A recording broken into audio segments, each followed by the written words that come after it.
আসসালামু আলাইকুম, কেমন আছেন সবাই? এইটা ছিল ঈদের পঞ্চম দিনের ব্লগ ভিডিও। আর আজকে আমাদের বাসায় সবাইকে দাওয়াত করেছিলাম। আর আজকে আলহামদুলিল্লাহ আমি সব রান্নাগুলো একা হাতে করেছি। এছাড়াও কিভাবে কি করলাম, সবাই খেয়ে কি বললো, সময় মতো সব রান্নাগুলো কমপ্লিট করতে পেরেছিলাম কিনা, সবকিছুই আজকে আপনাদের সাথে শেয়ার করব। আশা করি অনেক ভালো লাগবে। এই তো সকালের নাস্তা সেরে এখন আমি দুপুরে রান্নার কাজে লেগে গিয়েছি। আর প্রথমেই খাসির মাংসটা ভিজিয়ে দিয়েছিলাম, আর এই তো ভিজে গিয়েছে। এখন খুব ভালোভাবে ধুয়ে নিচ্ছি। আর এই তো খুব ভালোভাবে মাংসগুলো ধোয়া হয়ে গিয়েছে। আর আমি সব মশলাগুলো একসাথে দিয়ে হাতে মাখিয়ে এই তো চুলায় বসিয়ে দিয়েছি। আর এই তো দেখতেই পাচ্ছেন খাসির মাংসগুলো অনেকটাই হয়ে এসেছে, আরো কিছুক্ষণ হবে। আর এরই মধ্যে মনির বাবা এই তো পুকুর থেকে মাছ নিয়ে চলে এসেছে। আজকে আমাদের বড় পুকুরে জাল ফেলে এই তো 3টা মাছ পেয়েছে। আসলে অনেক বড় বড় মাছ আছে, কিন্তু বড় মাছগুলো জালে ওঠেনি, মানে পাওয়া যায়নি। আর এই তো এখন মাছগুলোর আইস পরিষ্কার করে আমি খুব ভালোভাবে কেটে নেব। এরপরে এই তো আলু ভাজি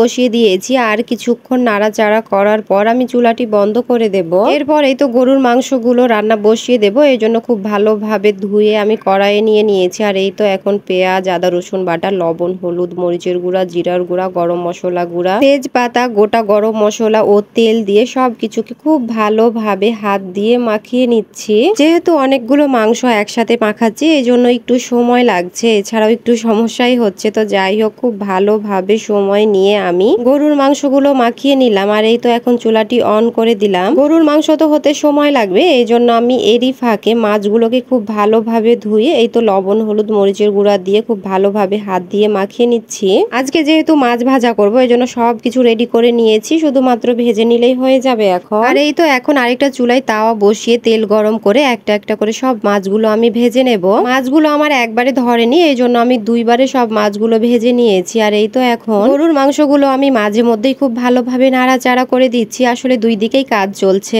এক চুলায় গরুর মাংস রান্না হচ্ছে আর আরেক দিকে এই তো মাছগুলো ভেজে নিচ্ছি। ও আপনাদেরকে তো বলাই হয়নি আজকে কাদেরকে দাওয়াত দিয়েছি। আসলে আজকে আমার 3 ননদ, ননদের জামাই ও মেয়ে, সাথে আমার ভাসুর, ভাসুরের মেয়ে, জামাই, সবাইকে আজকে আমাদের বাসায় দাওয়াত দিয়েছি। আর এই তো তাদের জন্য এত কিছু আয়োজন, আর আমি রান্না শুরু করে দিয়েছি। আর এই তো গরুর মাংসগুলো খুব ভালোভাবে কষানো হয়ে গিয়েছে। এখন আমি ঝোলের পানি দিয়ে খুব ভালোভাবে নাড়াচাড়া করে দিলাম। এরপর এই তো হাঁসের মাংস বসাবো, এই জন্য পেঁয়াজগুলো খুব ভালোভাবে আমি ভেজে নিচ্ছি। আর আজকে আমাকে আমার ছোট ননদ অনেক বেশি হেল্প করেছে সব কাটা বাছাতে। আর এই তো সবকিছু করে দিয়েছে, এই জন্যই আমি কিন্তু অনেক তাড়াতাড়ি সব রান্নাগুলো বসাতে পারছি। আর এই তো হাঁসের মাংস বসানোর জন্য আমার সব মশলাগুলো খুব ভালোভাবে কষানো হয়ে গিয়েছে। আর এই তো হাঁসের মাংসগুলোকে খুব ভালোভাবে ধুয়ে এখন আমি মশলার মধ্যে দিয়ে সবকিছুকে খুব ভালোভাবে নাড়াচাড়া করে নিলাম। আর এই তো মাংসগুলো কিছুক্ষণ নাড়াচাড়া করার পর আমি কিছু রসুনের কুয়া দিয়ে দিলাম। আসলে রসুনের কুয়া দিলে এই তো হাঁসের মাংস থেকে আলাদাই একটা সুন্দর ফ্লেভার আসে, জন্য এই তো রসুনের কুয়াগুলো দিয়ে খুব ভালোভাবে মাংসগুলোকে আবারও নাড়াচাড়া করে দিলাম। এরপর এই তো পোলাও রান্না করে নেব, এই জন্য পোলাওয়ের চালগুলোকে খুব ভালোভাবে ধুয়ে নিচ্ছি।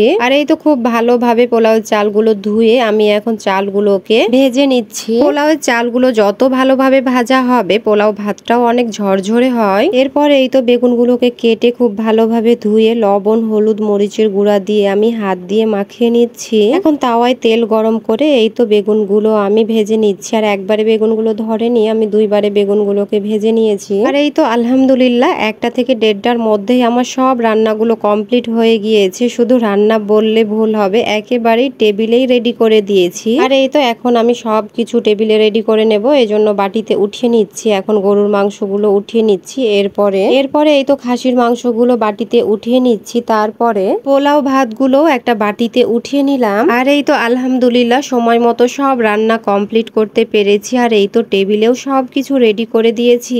এই তো পোলাও ভাত, গরুর মাংস, খাসির মাংস, আলু ভাজি, মাছ ভাজা, হাঁসের মাংস, বেগুন ভাজা, শসা, সাথে দই, সেভেনা, এছাড়াও এই তো মেয়ের জামাই সন্দেশ নিয়ে এসেছিল, তো সেগুলোও আমি সবকিছু টেবিলে রেডি করে দিয়েছি। আর আজকে কিন্তু অনেকেই আসতে পারেনি, এই জন্য আমরা অনেক বেশি তাদেরকে মিস করেছি। আর এই তো আলহামদুলিল্লাহ সব রান্নায় নাকি অনেক মজা হয়েছে, সবাই তাই বলছিল। আর এই তো যখনই আমি আমার রান্নাগুলো একসাথে দেখি, তখনই আমার মনে পড়ে যায় একটা সময় ছিল এক পদের রান্নাও আমি করতে পারতাম না। আর এখন আলহামদুলিল্লাহ এতগুলো রান্না আমি একা হাতে করে ফেলেছি কিছুক্ষণের মধ্যে। তো যাই হোক, এই গল্পগুলো শুরু করলে আসলে অনেক সময় চলে যাবে। একদিন অবশ্যই আপনাদের সাথে শেয়ার করব আমার রান্না শেখার গল্প। তো যাই হোক, এই তো সবাই সবাই মজা করে দুপুরের খাবার খেয়ে নিল। আর এই তো এখন আমার মেয়ের জামাই সাথে আমার ননাস খেয়ে নিচ্ছে। আর বাচ্চা কাচ্চাকে রুমের মধ্যেই দিয়ে দিয়েছি, আসলে একসাথে ধরেনি এই জন্য। এরপরে আমরা আমি আমার ননদ, আমার শাশুড়ি, আমার জামাই সবাই মিলে একসাথে খেয়ে নিয়েছি। এরপরে কিছুক্ষণ রেস্ট করার পরে এই তো বিকেলে কি কি নাস্তা দেব সবকিছু রেডি করা শুরু করে দিয়েছি। মনির বাবা বলেছে আমের জুস বানাতে আর কোল্ড কফি বানাতে, এই জন্য আমের জুস সাথে কোল্ড কফি। এরপরে বেগুনি ভেজে নিয়েছি। আর এই তো সন্দেশ, সাথে আমাদের গাছের পেঁপে ও আম কেটে দিয়েছে আপু। তো যাই হোক সবকিছু রেডি করে দিয়েছি। আর এই তো এখন বিকেলের নাস্তা সবাই মিলে খেয়ে কিছুক্ষণ সবাই মিলে গল্প করলাম। আর এই তো এইগুলোই ছিল আপনাদের সাথে শেয়ার করার। তো পুরো ব্লগ ভিডিওটি যদি আপনাদের ভালো লেগে থাকে অবশ্যই একটা লাইক, কমেন্ট ও শেয়ার করে দেবেন। যেইখান থেকেই দেখছেন সুস্থ থাকেন, ভালো থাকেন আর আমাদের জন্য দোয়া করে দেবেন। ধন্যবাদ সবাইকে। আল্লাহ হাফেজ।